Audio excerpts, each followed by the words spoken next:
Good morning, everyone, and welcome to our BioForum, the future direction for mRNA technology, sponsored by the State Government of Victoria and in collaboration with mRNA Victoria. My name is Jeff Malone. I'm the CEO of BioMelbourne Network.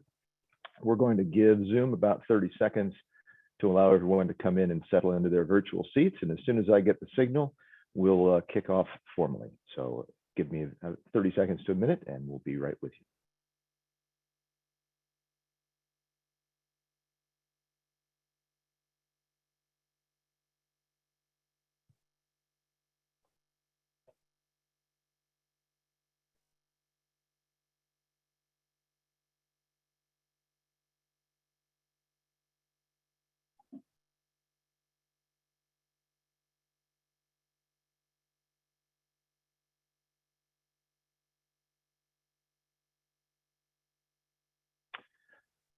All right, good morning again, and welcome to our BioForum, the future direction for mRNA technology, sponsored by the State Government of Victoria and in collaboration with mRNA Victoria.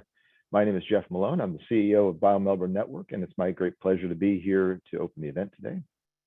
I'd like to begin by acknowledging the traditional custodians of country throughout Australia and their continued connections to land, sea, and culture.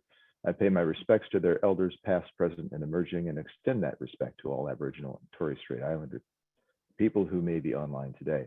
I'm personally joining you today from the land of the Boonwurrung people. mRNA technology has long held huge promise. For decades, scientists have been pursuing the diverse therapeutic possibilities of mRNA technology. However, scientific promise became a medical reality in 2020 in response to the pandemic, with mRNA technology now central to the global COVID-19 vaccine rollout. In response, Victoria has created a dedicated body, mRNA Victoria, to establish the state as a leader in mRNA research and manufacturing. Here to tell us about this important work and the future direction for mRNA technology in Victoria, we're delighted to be joined by the Honourable Jala Pulford, Minister for Employment, Minister for Small Business, and Minister for Innovation, Medical Research, and the Digital Economy. Professor Colin Powton, Professor of Pharmaceutical Biology at Monash University, and Dr. Amanda Caples, Victoria's lead scientist and chair of the mRNA Victoria Scientific Advisory Group. So thank you all for being here today. I'd also like to thank and acknowledge the State Government of Victoria via the Department of Jobs, Precincts and Regions for supporting this BioForum. The Victorian government plays a vital role in the advancement of critical mRNA research and manufacturing technology in Victoria, and with a recent confirmed investment of $50 million to grow mRNA capability in our state. We thank them for their support today and for their ongoing commitment to ensuring the health and safety of all Victorians during this pandemic. And of course, thank you, our members and colleagues, for dialing into the session, and a special welcome to all those joining from interstate or overseas. In terms of housekeeping, attendees have been muted for the duration of the event. However, we do encourage you to submit questions or comments for our speakers via the Q&A function throughout the session. It's now my pleasure to introduce the Honourable Jala Pulford MP. Jala was appointed Minister for Employment, Small Business, and Minister for Innovation, Medical Research, and the Digital Economy in June 2020. She's committed to making sure Victoria upholds its world-class reputation as a leader in innovation and medical research, while maintaining her focus on supporting people whose lives have been profoundly impacted by the coronavirus pandemic. Today, Minister Pulford will be sharing Victoria's vision for a thriving mRNA ecosystem. So with that, welcome to the BioForum, Minister Pulford. Good morning, Jeff, and thank you so much for that introduction and for hosting us today. Good morning, everyone, wherever you're joining us from. I would like to begin by acknowledging the traditional owners of country, whatever country we're joining one another from today, and pay my deep personal respects to elders past, present and emerging, and to any Aboriginal and Torres Strait Islander people with us in this forum today. I'm at home, like many of you, I'm sure, on Wadawurrung country. I'd like to also acknowledge Professor Colin Powton and Dr. Amanda Caples, my fellow presenters this morning, members of BioMelbourne Network. who together represent the state's extraordinary strength in biotech, medical tech, pharma, and health innovation. And I'd also like to acknowledge Michael Capel and our team from mRNA Victoria. It's a new group, but they are working day and night to support our ambitions and our goals, and working closely with many people who are on this call this morning. So it's good to be with you, albeit digitally, and it'll be lovely when we can all get back into a room together in good numbers. And of course, many of the people with us this morning will be playing an enormous role in getting us to that point. And it's great to be with you to talk about mRNA technology. I'm very much looking forward to hearing from my fellow presenters as well. But this is about what this means for Victoria and what this means for Australia. Now, of course, we're all living through extraordinary times. What we've witnessed in the last 18 months is not only upheaval and change, but as Jeff said in his introduction, breakthrough and transformation. Our medical research community has been thrust into a global spotlight, and in many ways, our research scientists and our healthcare workers represent our collective hope, the people that the rest of us depend on for some pathway through this uncertainty and to something resembling normality or more certain time. In recent weeks, it's been, I think, across the community, there's been a palpable switch in the very deep desire, indeed the craving that people have for normality and certainty has really swung into a firm focus on the relationship between high levels of vaccination and a return to doing the things that we miss with the people that we love.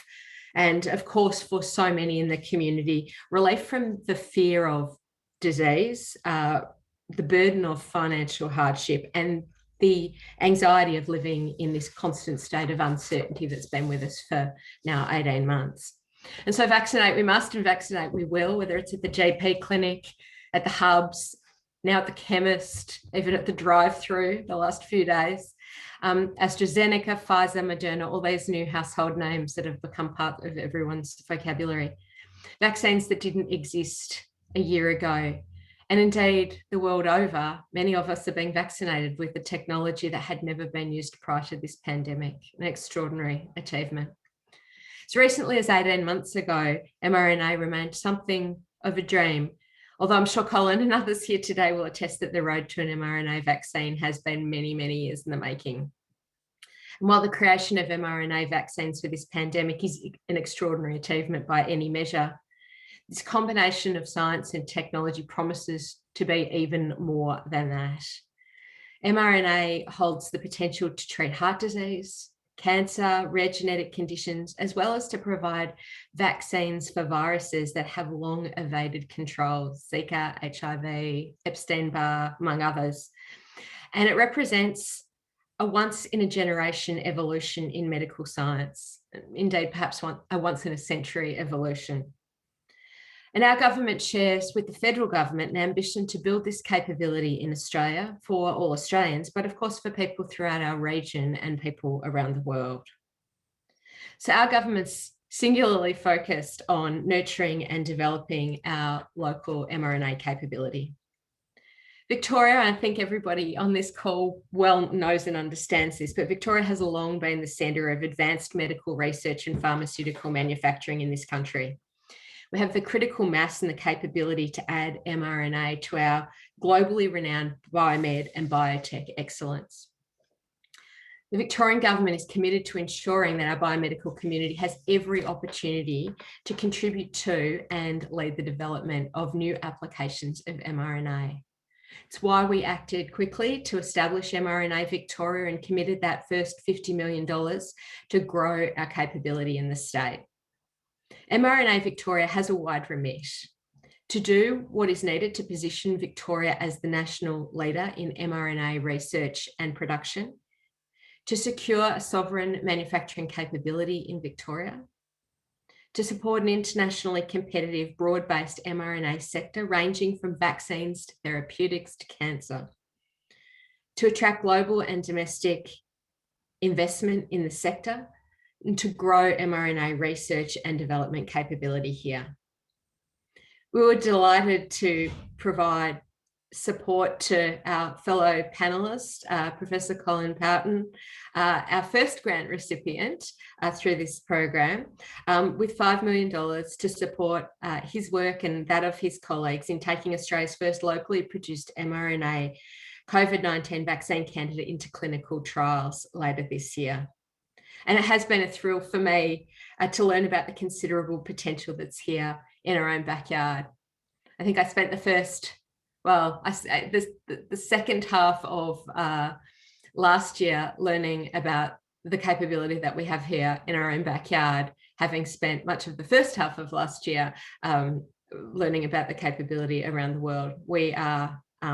We're incredibly fortunate to have such depth of knowledge and research here.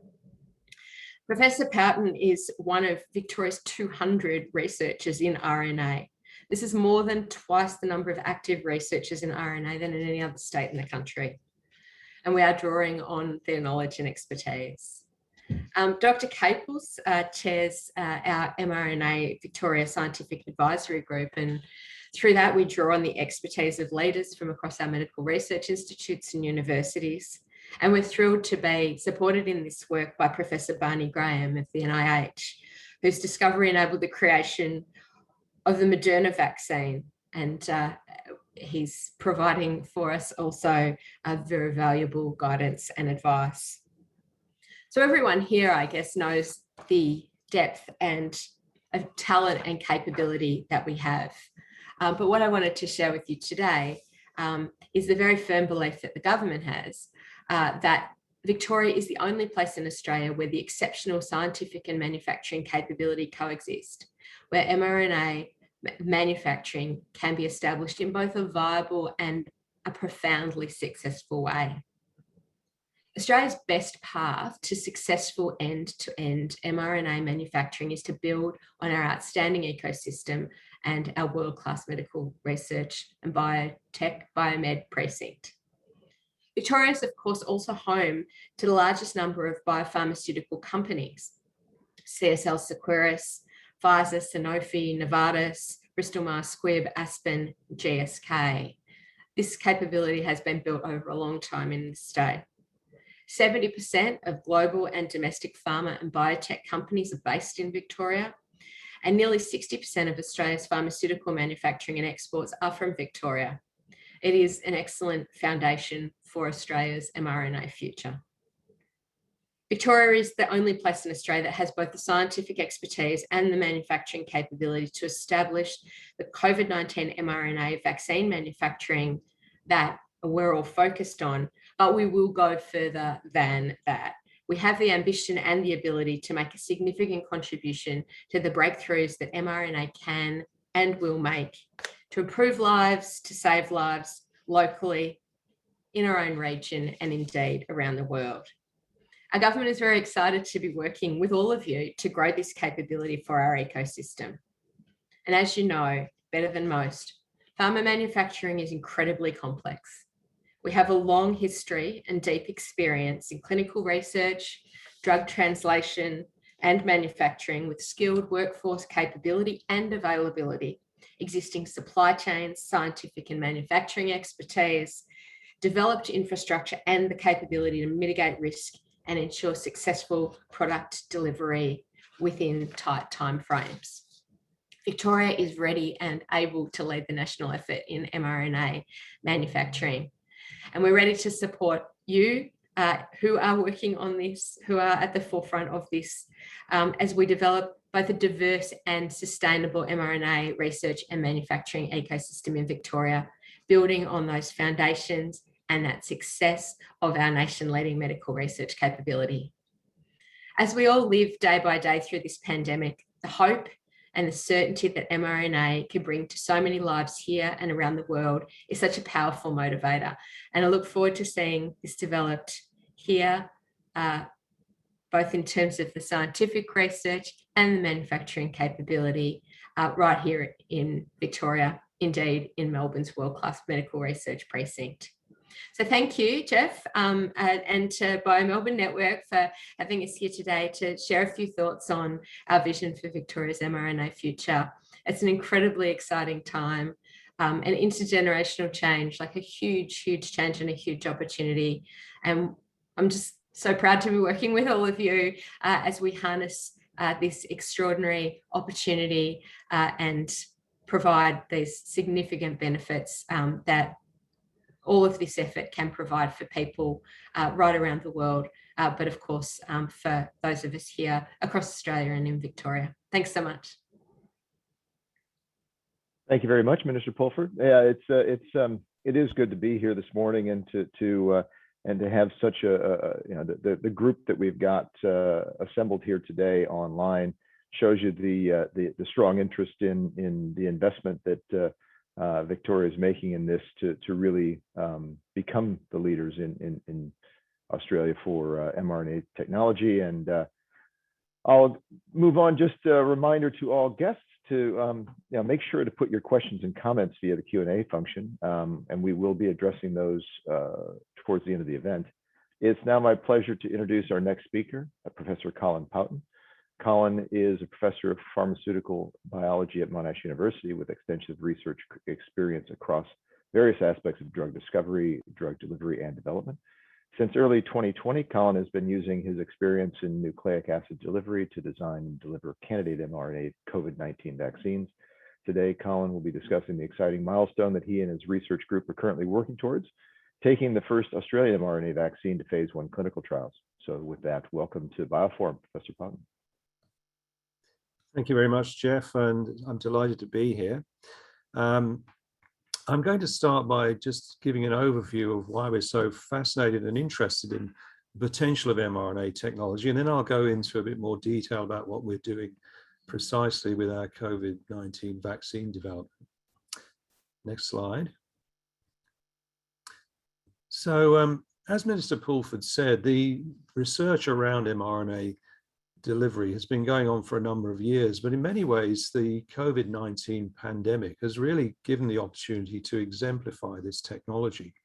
And the huge amount of funding that was put into the public funding that was put into development of the vaccines that are now approved is something which is really a remarkable opportunity and was seen as a remarkable opportunity as soon as the pandemic started. I think those of us working in the field knew that this is an opportunity to test mRNA technology, but I don't think anyone really believed, well, not believed, but anyone really could have hoped for such remarkably good results. And so that is exemplification of the technology really opens the door to all sorts of other opportunities.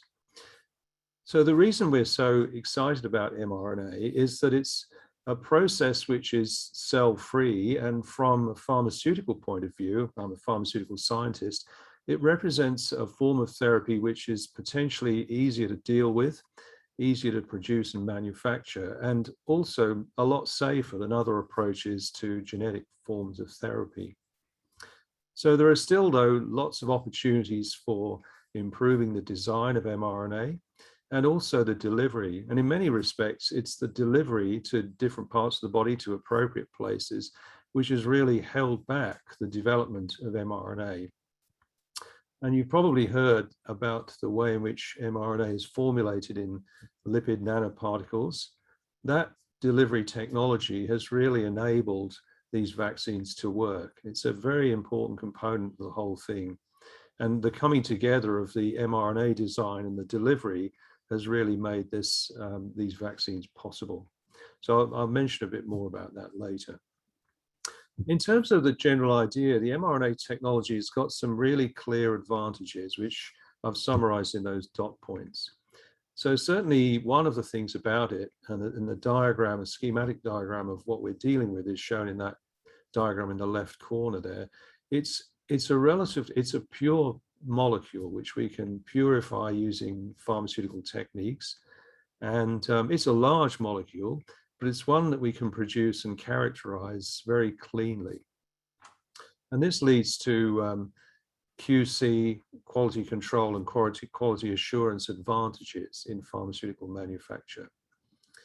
Another very important point is the safety aspect, because this is a form of gene therapy, but it's not a form of gene therapy that can interact with with the genomes themselves. So it's a genetic code which comes from DNA to RNA, but it's not something which can be inserted into the DNA genome. And that makes it very safe in relation to other forms of gene therapy. And we say, therefore, there's no possibility of insertional mutagenesis.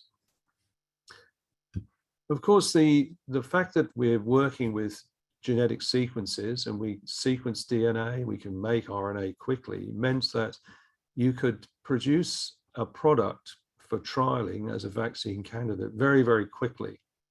And so, well, Moderna say that they produced their first candidate vaccines for COVID within days of hearing the sequence, of having the publication of the sequence available.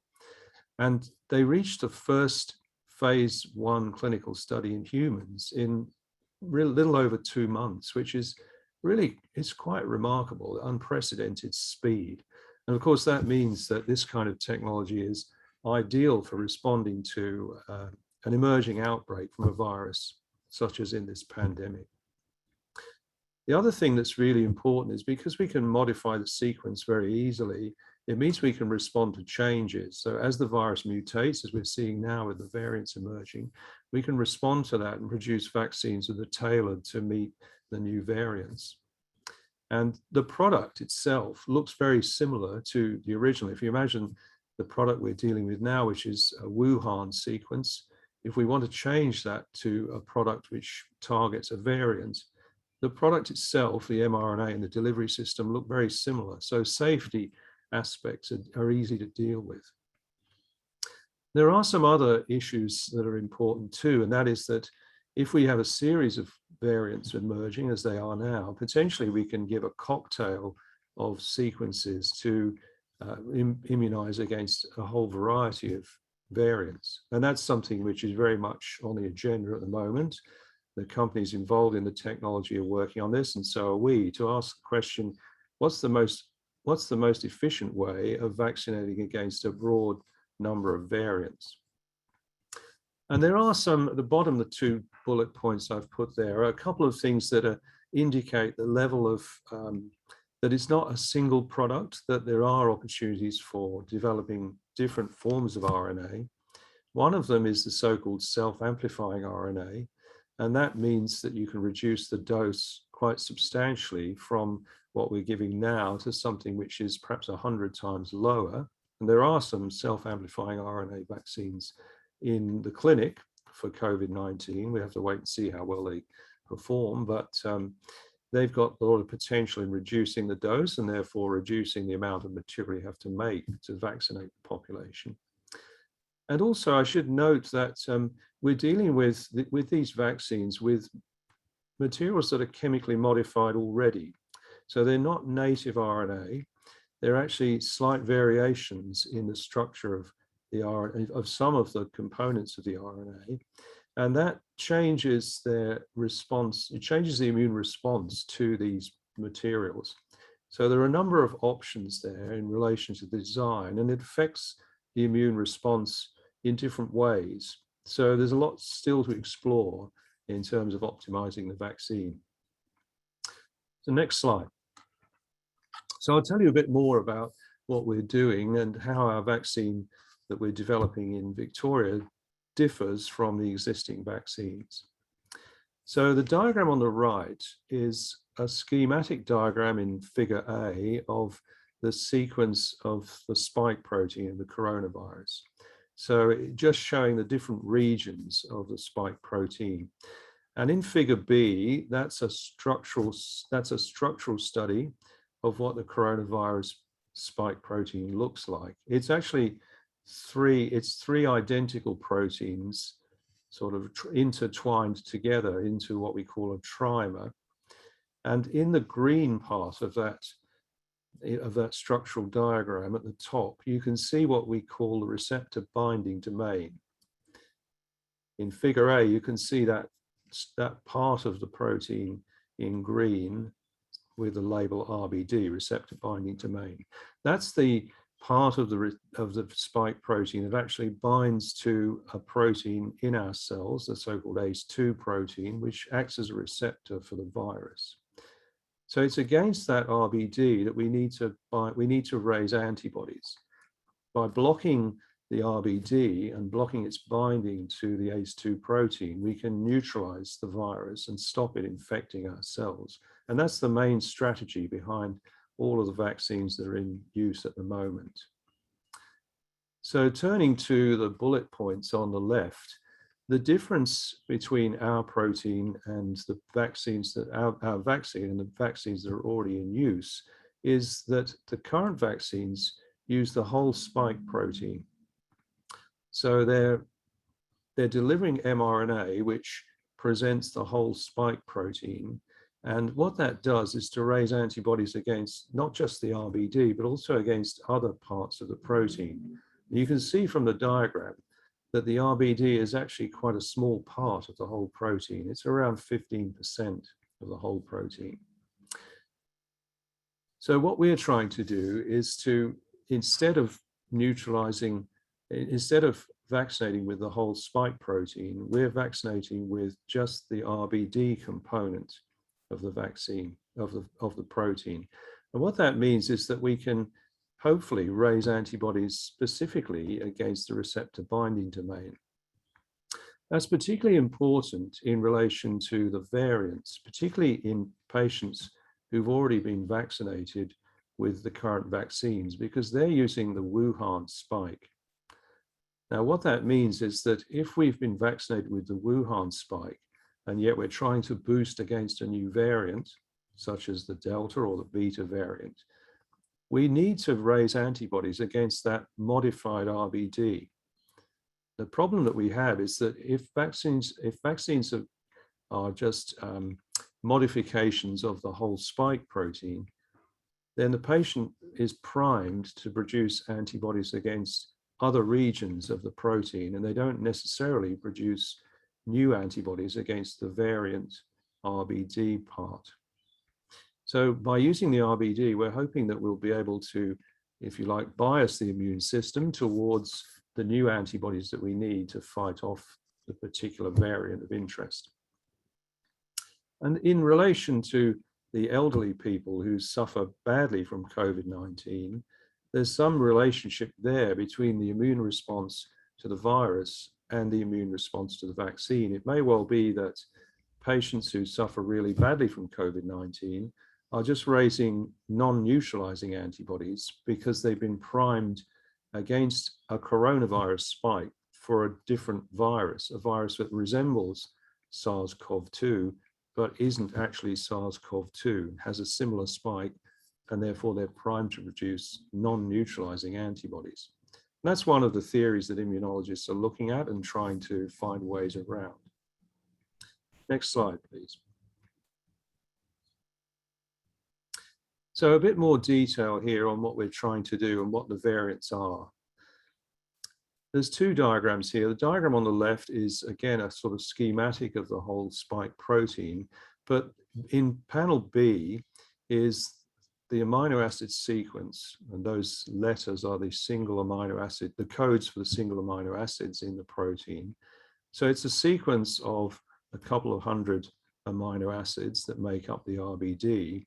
But what you can see is that, and it's in light blue in this diagram in A and in C, but there's also a region within that RBD, which is shown in red, which is actually the part that really binds to the ACE2 protein, which is shown in green in the diagram on the right. So that is called the receptor binding motif. And that receptor binding motif is the region that's most important in relation to different variants that are emerging. So let's take the next slide. If you look in more detail at those sequences, and what's shown here in this diagram is that RBD region again, and there are two sequences here shown. They're sort of aligned, they're aligned with each other, one on the top and one on the bottom in sort of in 4 rows. So on the top, we have the amino acid sequence of SARS-CoV-2. the coronavirus we're suffering from now. Underneath it is the amino acid sequence of the SARS virus, which caused the outbreak, didn't reach Australia, but caused the outbreak about 10 or 12 years ago. And what you can see here is that this is the sequence for the RBD for these two viruses. You can see that in the blue regions, there's exactly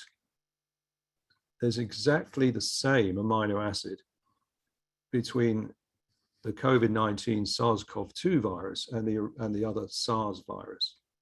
But in the regions that are shown in red, which are the receptor binding motif, you can see that there's no homology. What we say homology, in other words, the amino acid is not the same in that position.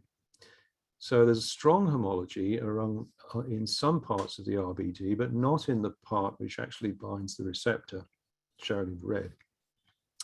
And what I've also done here on this diagram is I've superimposed, using those red arrows, the precise locations of the mutations that are causing the variants of concern. And you can see that, not surprisingly, these variants of concern are right in the receptor binding motif.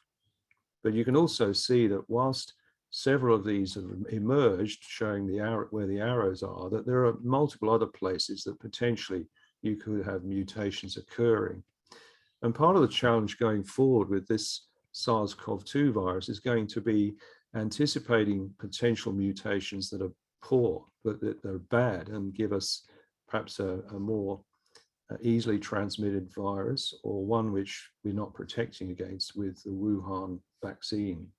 So there will be a future development, second generation vaccines, if you like, which are looking at vaccinating better against these mutations, and also potentially anticipating the mutations that could occur, and potentially even worse potentially than the ones we've seen. Okay, next slide.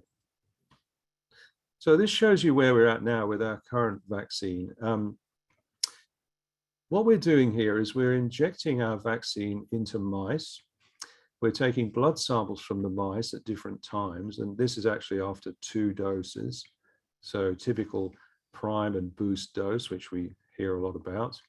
We're taking blood samples after 42 days in this case, and we're looking at how the mice respond, whether the mice serum can protect against infection. And there are 2 assays here. The one on the left is an assay which is done using cell culture. This was done in Damien Purcell's laboratory at the Doherty Institute. What they did is to take the serum from our mice and ask the question, can that serum protect some cells against infection by the virus? And Damien's lab can grow the virus and use the virus in an infection model in the high containment laboratories at the Doherty. Now, a large number on that scale, ID50, means good protection. It's actually about how many times you can dilute the serum and still get protection. And what we're showing in the black symbols is the level of protection afforded by the Wuhan version of the vaccine in individual mice. And there are different doses there. You can see what we're trying to do is to optimize the vaccine and work out what dose we need to give. So in the middle of that diagram, you can see 10 micrograms, 3 micrograms, 1 microgram. That's a purified sample of the Wuhan version of our vaccine. And in black is the neutralization of the Wuhan strain of the virus. In magenta is the neutralization against the beta variant, which is also called B1351. So you can see that the protection against beta variant is lower. It's about 10-fold difference. That's a logarithmic scale that we're looking at on the vertical axis. And so basically all of the vaccines we're giving are about 10-fold less neutralizing against beta. And that illustrates the problem that we're seeing with the vaccines. They're not quite as efficient against some of the variants. And actually, that beta variant is the worst in terms of its escape from the immune response caused by the Wuhan vaccines. And so we're going into a clinical trial with a version of our vaccine which is a beta variant version. It's the best one to try because it's the one that escapes most, but obviously we're very interested in Delta as well. And there's less known about Delta, the way it's not quite as poorly protected against as the beta, but obviously there are other issues with Delta. It seems to produce more viruses and therefore is highly transmissible in the population. So very important to be able to protect against it. On the right-hand side of this diagram is an illustration that these vaccines protect mice from challenge with the virus. So that experiment on the right is an experiment that was done at WeHi in Mark Pellegrini's lab, where we took our mice down to Mark's lab and he inoculated the mice with what we call the N501Y mutant version of the virus. What's interesting about this is that the Wuhan virus doesn't infect mice, but the 501Y mutant does infect mice. And that was a mutant which actually arose in the first wave in Melbourne. It was isolated by colleagues at the Doherty, and now we can grow that virus and challenge mice with it. And it helps us to understand whether our vaccines are working. And in this particular experiment, the vaccines you're looking at are the same ones on the left-hand side. The mice have been vaccinated. We've taken them down to WeHi, and basically they're completely protected against challenge with the 501Y mutant, which is very encouraging. So next slide. So just before I wanted to acknowledge the team that have worked on this up to now. My team at MIPS, Harry, Estelle, Asaka, and Tom have been very important in assembling the RNA and the delivery system. And certainly Peter at the Peter Doherty Institute, Damien Purcell has been very important in analyzing the immune responses to our vaccinated mice. So next slide. I just wanted to spend a little bit of time talking about what the funding from mRNA Victoria is going to do for us. In particular, how we're going to be able to take our preclinical work into a clinical trial. So the important thing is there that we need to be able to manufacture using pharmaceutical conditions. So it needs to be a product which is suitable for human use and therefore has all the checks and balances required in a human pharmaceutical product.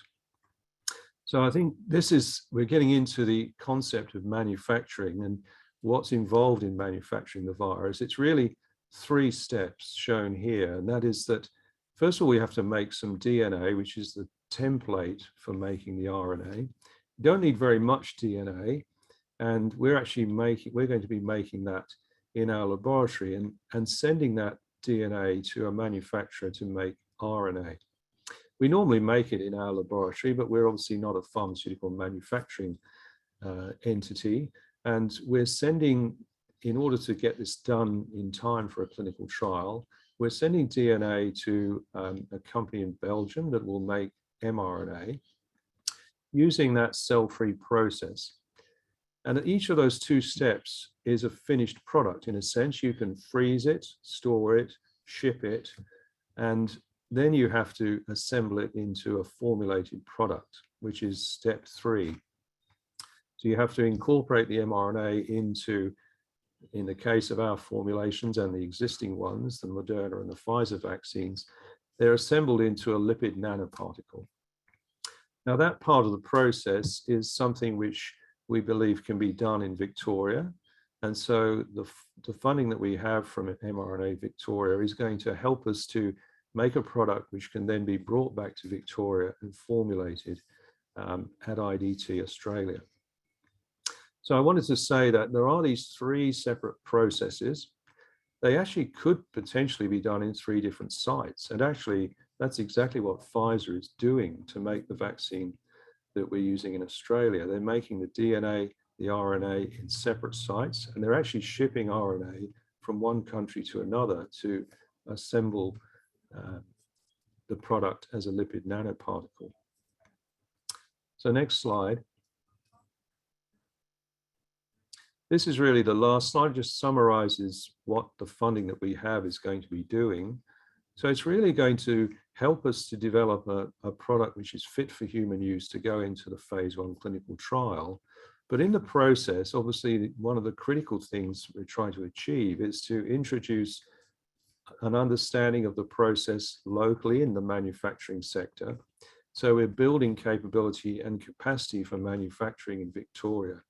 And at the time, what we'll be doing is to use a piece of equipment which we're buying from a company in Canada called Precision Nanosystems. And I should say, actually, that our distributor for this piece of equipment, which is ATA, Pete Davis, I believe he's listening in. So thank you very much, Pete, for getting this piece of equipment sent across from Canada in time for us to make this product, because that was a key thing that had to happen. And apparently the equipment is in Australia now, I'm delighted to say, and that is one of the miracles that we have to solve along the way to make this product in time for a clinical trial in good time. The other thing that we're doing, as I mentioned before, due to the sort of need to start this trial as soon as possible, is to have the mRNA made by a Belgian contract manufacturing organization.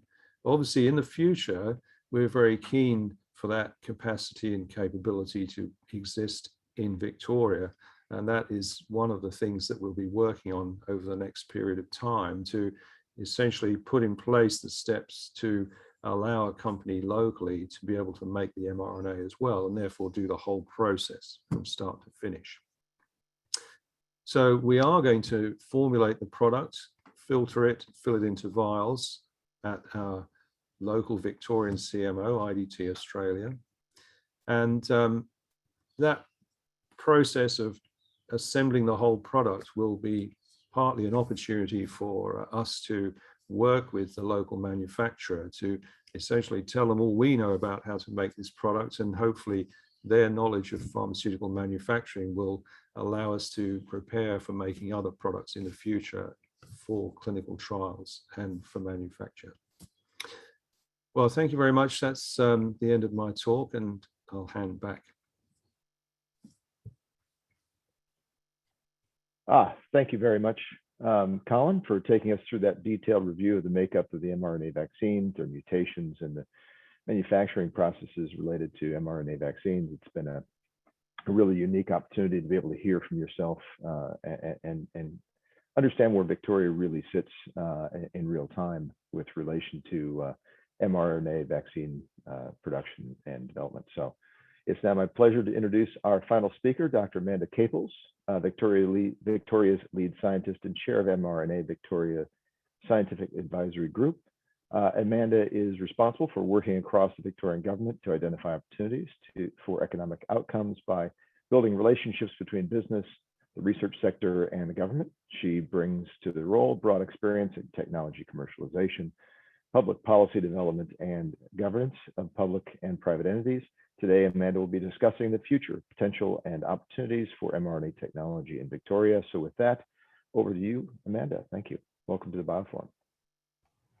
Great, thanks very much, Jeff, for that introduction, and good morning, everyone. It's really terrific to be here this morning and to be back working in the biotech sector, as the Minister said, providing hope and certainty for Victorians, for Australians, and of course for global citizens as we make our contribution, wrapping our expertise and knowledge to address what is one of our generation's most profound problems.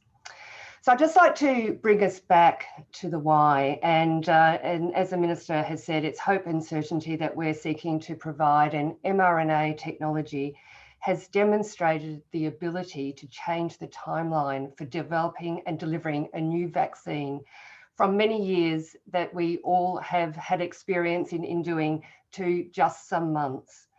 In this regard, it represents one of the greatest scientific achievements, certainly of this century, but in the past few decades. The pace of development has been truly extraordinary for those who are familiar with the pharmaceutical development process. To be able to develop a vaccine, as has been done, from 63 days, I think, Colin, from release of the virus sequence to first dosing in humans. None of us, I think, could ever have believed or even dreamt for such a rapid development, and to make the billions of doses that have been made to date and been able to deliver that and distribute it around the world is really just so remarkable.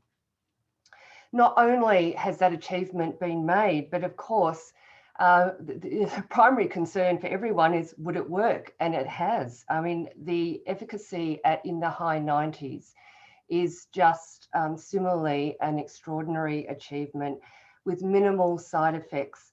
And it's been done so rapidly across so many different sites, as Colin has mentioned, which means, of course, that there is huge opportunity to improve the process around manufacture. And as Colin has outlined, also, we're just at the beginning of the journey to develop new vaccine candidates to deal with the variants of concerns and to, improve the dosing of the molecule, the formulation, and the delivery. So we're at the beginning, we're not at the end, but what a great place to start with such, from such a very, very strong base. So what are we doing? So as the Minister has mentioned, the Victorian Government has provided an initial investment of $50 million to establish mRNA Victoria as Victoria's lead agency. And can I say, it's wonderful to work with such a dedicated team who are leaving no stone unturned to move us forward and really deliver on the government's commitment to have a vaccine that can be ready for clinical trials towards the end of this year. And Colin has described where we're at with that, and also the strategy in terms of developing a product that can be used alongside existing products and can hopefully be, and no doubt will be, a part of the pathway to us, moving towards back to a COVID normal situation. So it's great to get up every day knowing that you're making a contribution to getting us forward in that regard. So what we're doing is developing the state's preclinical RNA and R&D capabilities, building Victoria's mRNA ecosystem, and working on developing the supply chain and manufacturing capability. So as you've heard from Colin, we've already invested in $5 million to support this collaboration between the Doherty Institute, Australia's premier infection and immunity institute, alongside Monash Institute of Pharmaceutical Sciences, which many of you here in Victoria know, but perhaps those who, across Australia and around the world might not know, is ranked number 2 for pharmacy and pharmacology globally. So we are joining the powerhouses of the Doherty Institute with the pharmaceutical development expertise at Monash Institute of Pharmaceutical Sciences. So what a great combination, and you can see that in action through the work that Colin has described. So my role is to chair the scientific advisory group. And so for those who don't know me, I'm a pharmacologist by discipline. And before joining the Victorian Public Service a few years ago now, I spent the first 15 years of my career in pharmaceutical and biotechnology pipeline development and clinical trials, regulatory affairs, licensing, covering both biologics as well as small molecules. Joining me on the scientific advisory group are leaders from across Victoria's infectious diseases and vaccine communities. Names very familiar to you, including Sharon Lewin, who's the director of the Doherty Institute for Infection and Immunity, Professor Brendan Crabb from the Burnett Institute, Doug Hilton. So those are names that they are leaders of Victoria's research community. Alongside, we have John Carroll from Monash, Bill Charman, former Dean and Director of Monash Institute of Pharmaceutical Sciences, Andrew Steer from the Murdoch Children's Research Institute, And we're delighted to have Dr. Barney Graham, as the Minister mentioned, the award-winning immunologist and father of the Moderna vaccine. So together, we are getting the best possible advice as we seek to create a framework around which we are going to develop the local mRNA ecosystem here in Victoria. So the purpose of this group is to support the local manufacturing capability, which mRNA Victoria is leading, and to curate this ecosystem. We meet regularly as a group, and we are currently focusing our attention on developing up the priorities for further investment. In parallel to the scientific advisory group, we have established an industry panel. This is because we recognise that pharmaceutical manufacturing is a highly specialised field requiring a different set of expertise to discovery research. And to this end, we have recently completed an expression of interest process to identify manufacturing expertise within Victoria that can supplement the work of the scientific advisory group. This process has been highly successful, with over 60 responses received to date, including representatives of multinational engineering firms experienced in mRNA manufacture. Why has that been so straightforward? It's because Victoria is the home of pharmaceutical manufacturing.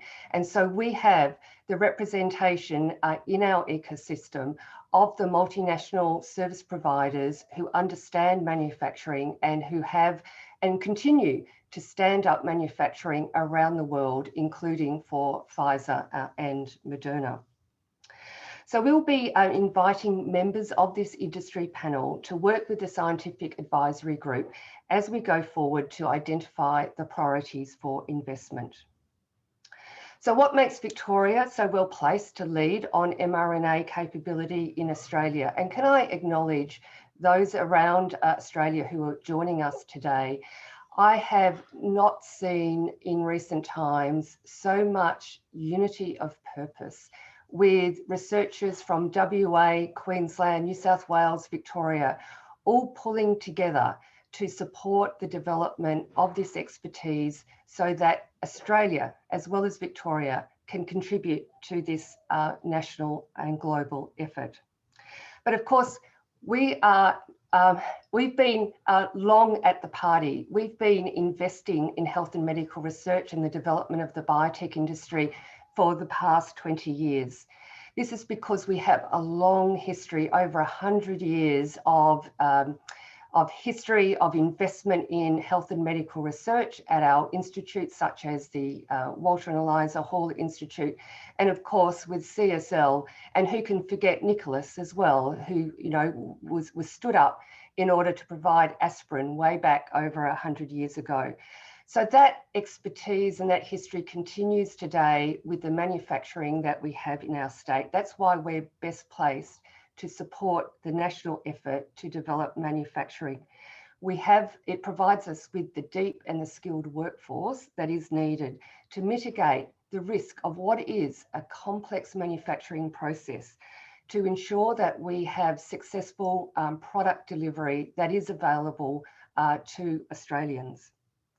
As a state, we've invested not only directly in health and medical research, but also ancillary capabilities, such as the Australian synchrotron, which will be incredibly important to characterise not only the protein crystallisation that Colin has shown today, but also to do the QA and QC on the products that are developed through the manufacturing process. The continuity of commitment from Victoria to this sector has been world-class, has been leading in Australia. There is no other state that has a continuous dedicated commitment over 20 years, putting billions of dollars into the state. Who would have known that we would have been in this position in 2021, and to be able to bring that capability and wrap it around what is a huge problem, quite clearly, for us here in Victoria, for Australia, and around the world, and to be able to fulfill what I think drives many of us, which is to make a substantial commitment to global health and provide a legacy that will be remembered through the ages for supporting and addressing what is our current, most important issue to get us back to the office. Look forward to the discussion, and I might close there, Jeff, so that we've got time for some Q&A, and I can see already from the questions in the chat box that there are quite a few questions that we'd be keen to answer. Thank you. Well, thank you very much, Amanda. And we do have a whole raft of questions coming in, and so we're going to try and get to those right now. So we've got them coming in across a range of different areas, and we'll try and get to as many as we can. I think we'll start off one here with from John. The biggest threat we face is that of continuous emergence of COVID variants. What is the prospect of targeting alternative viral sites that are less susceptible to mutations and/or incorporating multiple sites to provide better and broader protection? And maybe that's best directed to Colin. Yeah, look, I think the simplest way to answer that question is to say that up to now, all of the activities of all of the manufacturers in this field are really just to try and raise neutralizing antibodies against the spike.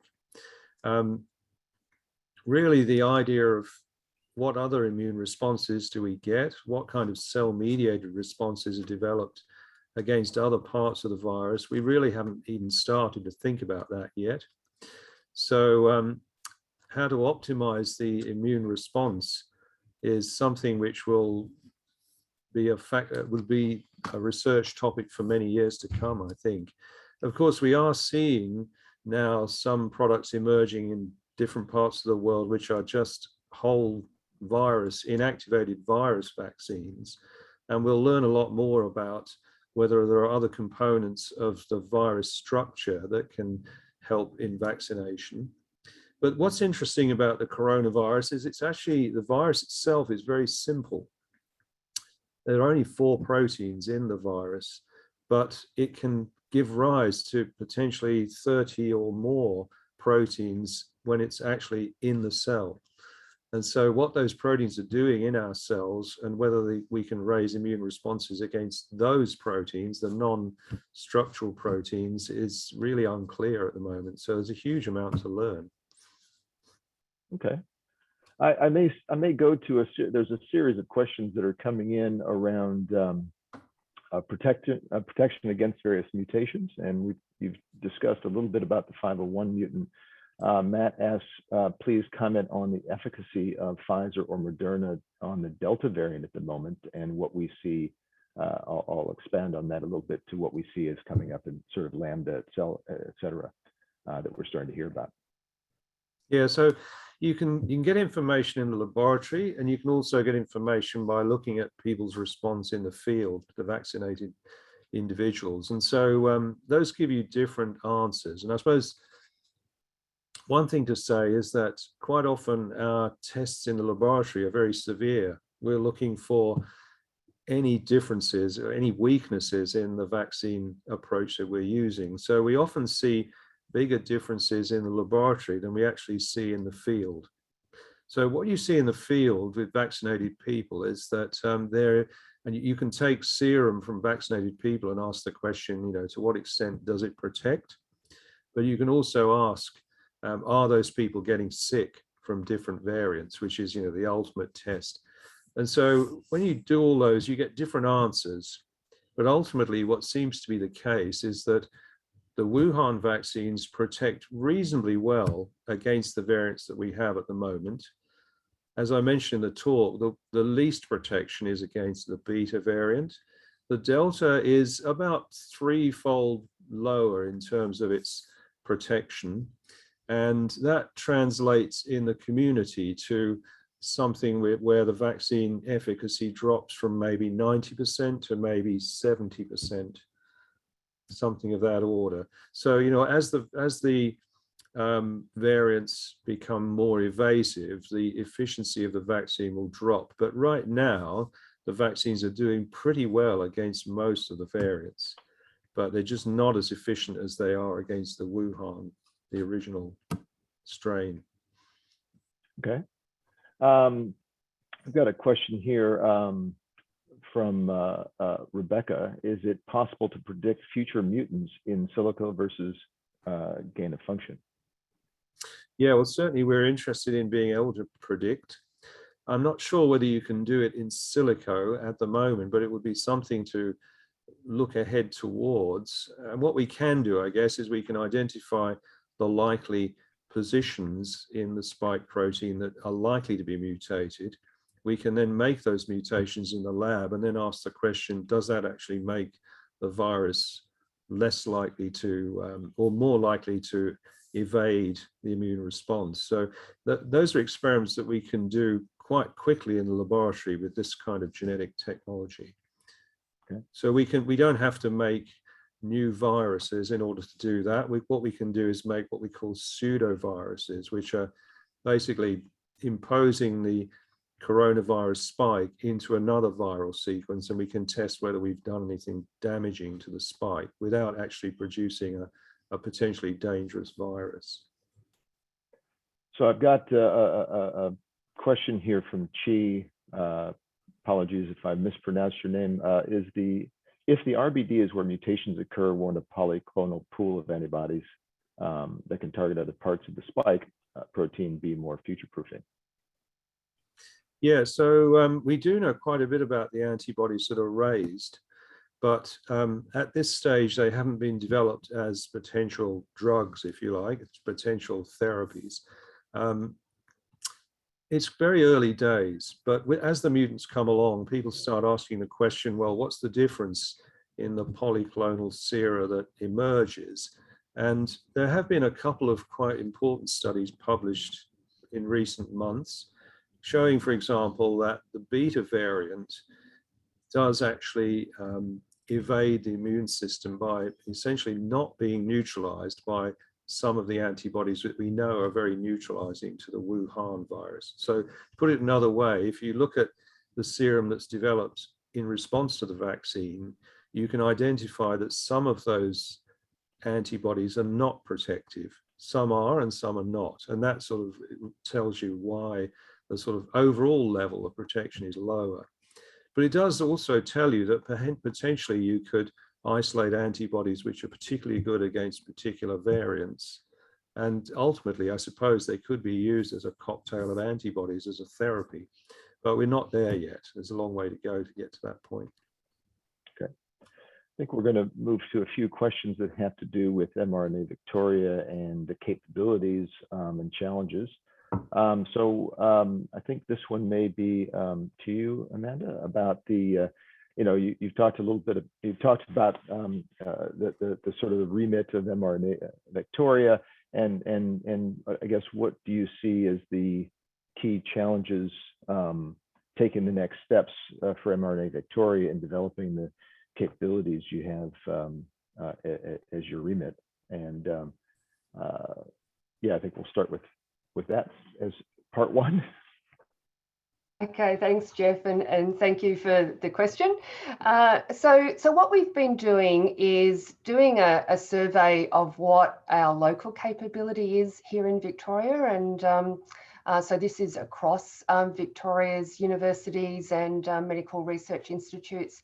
And so first of all, start with understanding what you have, and then look alongside that. We've been looking globally to see where others are seeking to invest in the sector. So we know that, and some of these, the early questions that we've received this morning are around variants. So we're interested in understanding what are the opportunities to produce candidates, if you like, for other variants. So we quite clearly know that that is going to be, or it's likely to be, an ongoing issue, as well as where are the opportunities for us to play and how can we win. So we know that in manufacturing, there is next gen manufacturing, and how can we bring together the manufacturing of mRNA for for COVID, and of course also for other diseases, because mRNA has the potential not only other infectious diseases, but for cancer. And in fact, if you know Moderna and others, it's been in cardiovascular and oncology indications that the technology has been developed. So we're looking at what needs to be done, how can we partner, how can we leverage other funding, and that will inform a framework that I referred to prioritise where we should seek to invest in the context of the capability that we have ready access to. Okay, and this expands on that question just a little bit. And you know, when the automotive industry sort of started to go away in Victoria some years ago, a lot of the engineering expertise we had transitioned over into very much into med tech and other disciplines. And so, you know, we may not have, you know, the world has not been a manufacturing hub for mRNA vaccines, but there are parallel industries. And do we feel like we have the capability to leverage off of some of the skills and skill sets we have here to really pivot very quickly into mRNA vaccine manufacturing?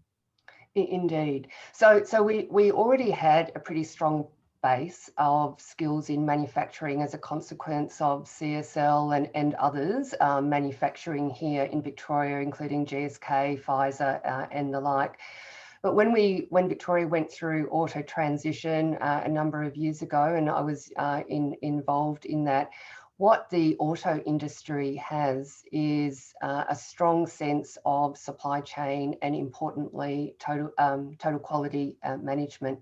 And we found that a lot of auto workers with those skills, because they understood the philosophy, the principles of good manufacturing practice, were able to transition to both pharmaceutical manufacturing and medical devices. So it's really strengthened our manufacturing and production expertise.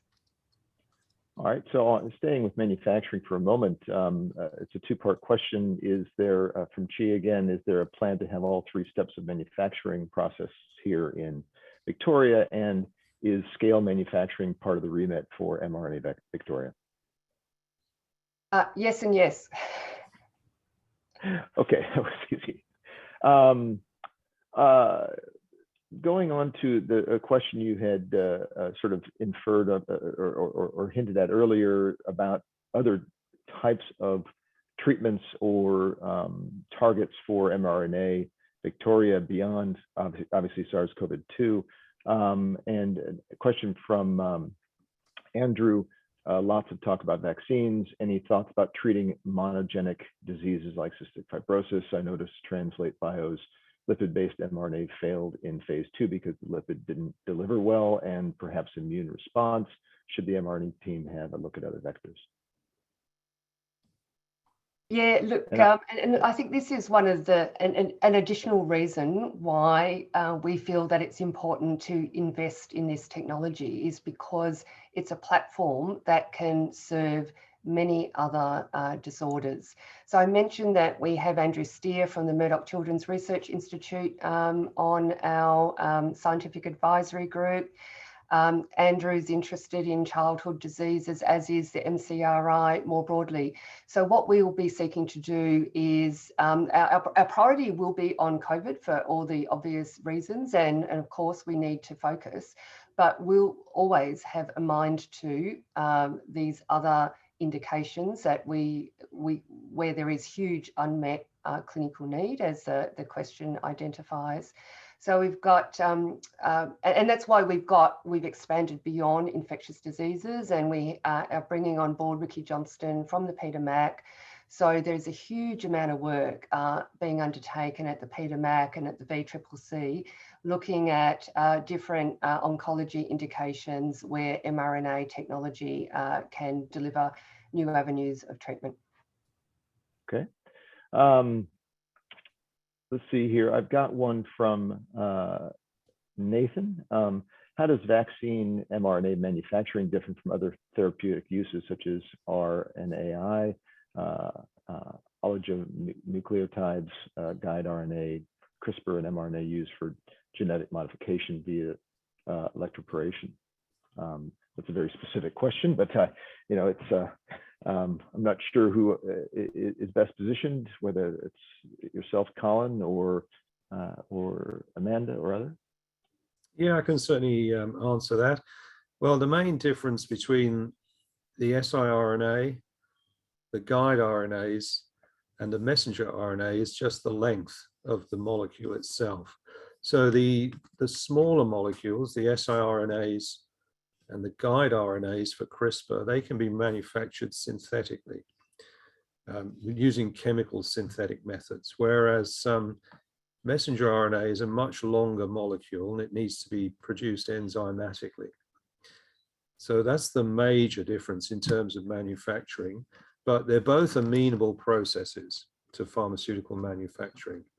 And in terms of CRISPR, which is gene editing, for those who are not familiar with this technology, then you'd want to deliver the Cas9 variant, or the enzyme which does the gene editing, and then the guide RNAs as well. And in CRISPR, there's a lot of interest in this because mRNA technology can be used to deliver CRISPR by delivering the Cas9 editing enzyme as a piece of mRNA, along with the guide RNAs and all the other variants of CRISPR. For those who are interested in other variants, it's very much on the agenda.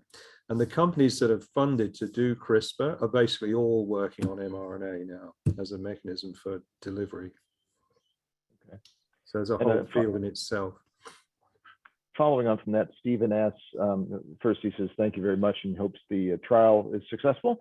We've got a couple of questions on that after this, but this question was around the DNA used to generate the mRNA, and are you making it using E. coli expression system? You had mentioned cell-free, or using different technology to generate the DNA? So you could, there's a number of methods you could use for that.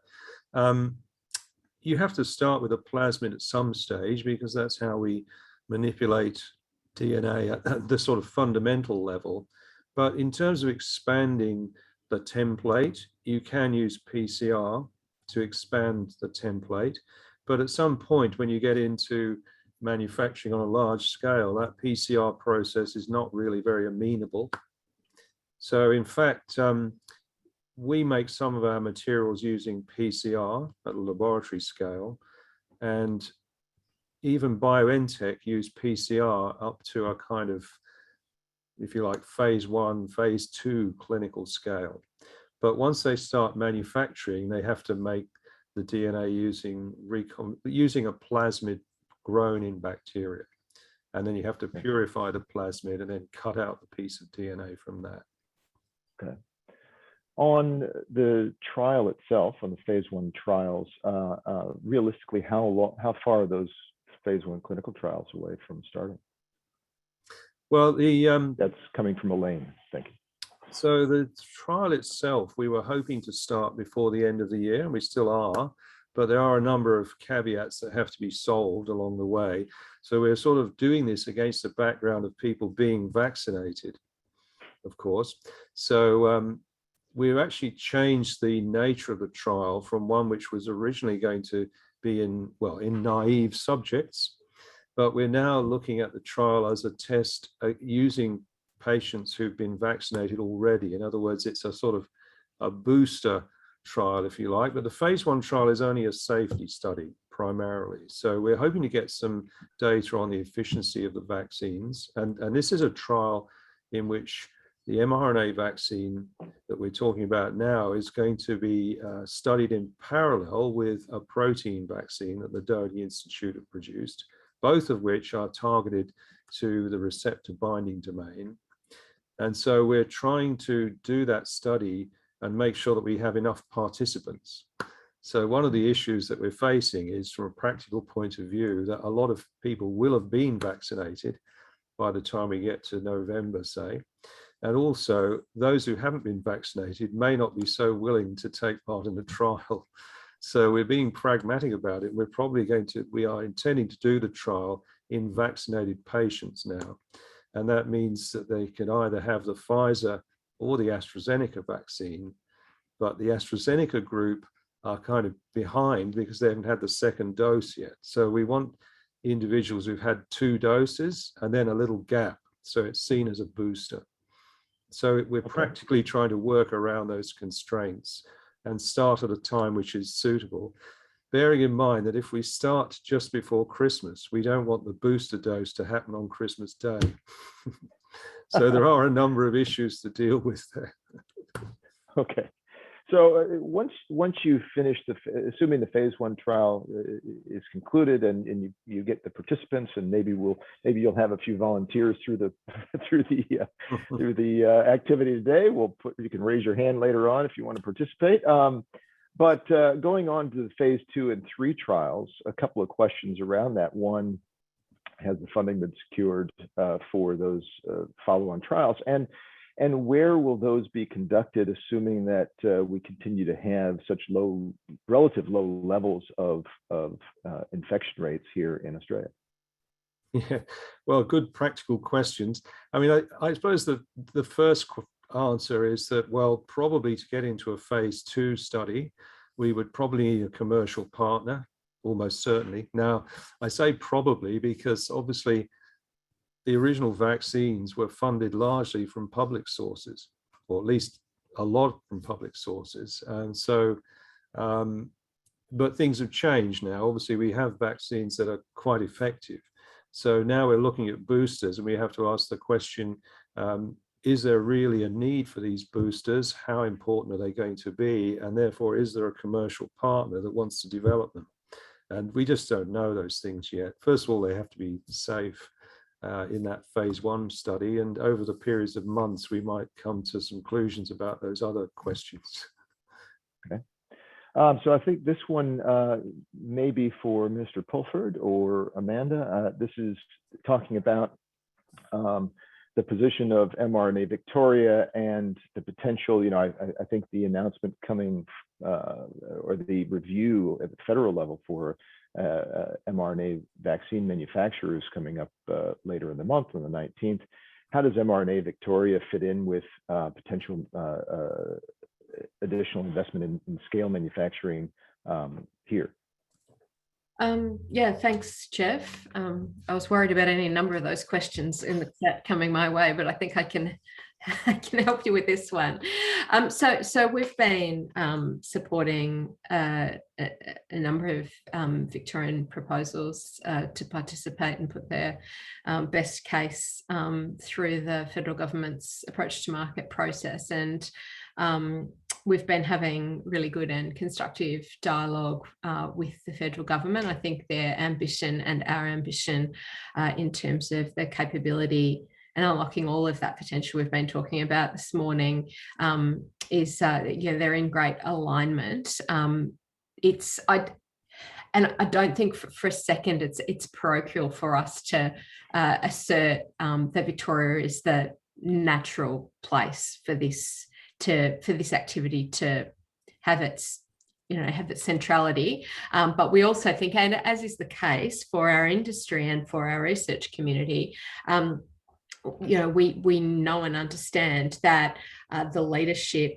that we have in Victoria also has an enormous role to play in terms of building the capability across the country. And so no doubt the federal government will have a strong desire to provide benefit for the entire Australian community and provide that economic opportunity as well as the health opportunity to the entire community and as leaders in the region as well. But we're certainly of the view that the surest bet and the best and most certain path for the Commonwealth Government is to build on what we have here in Victoria. But of course, as is the case, our scientists and our manufacturers have deep relationships and partnerships with others right around the country. Okay. Well, thank you very much for that. And unfortunately, we're going to need to draw the discussion to a close now. Thank you very much to all of our guest speakers for being here today. The Honorable Jala Pulford, Professor Colin Powton,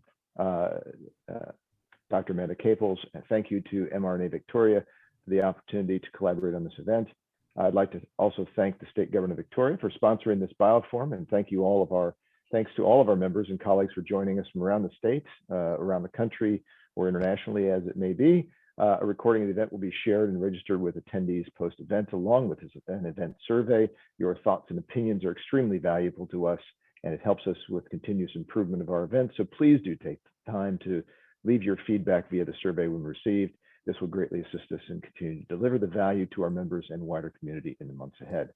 And with that, I conclude the event. Have a great day, and thank you all very much for joining us.